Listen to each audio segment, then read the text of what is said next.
Maayong adlaw mga kapatid, liway abas ni para sa News 5 Bisaya. Nakakita og posibilidad si Palace Press Officer Yusek Claire Castro nga adunay personal nga interes si Vice President Sara Duterte sa iyang sayo nga pag-anunsyo nga modagan siya sa pagka-presidente sa 2028 national elections.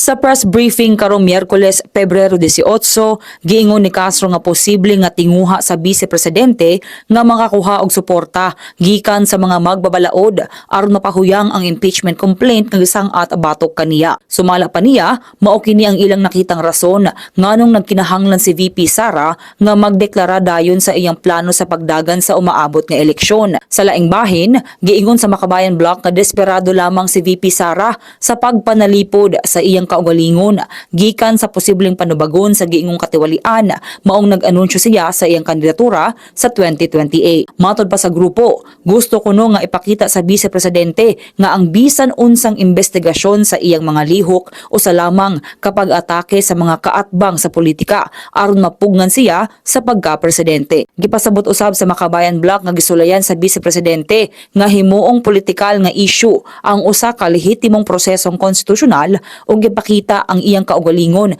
isip biktima samtang gipahimutang ang daotang kahayag sa mga nag-akusar batok kaniya. Kini sa mga tong update magpadayon sa pagbantay sa social media pages sa News 5 para sa man pa mga balita ug update. Amping tangtanan.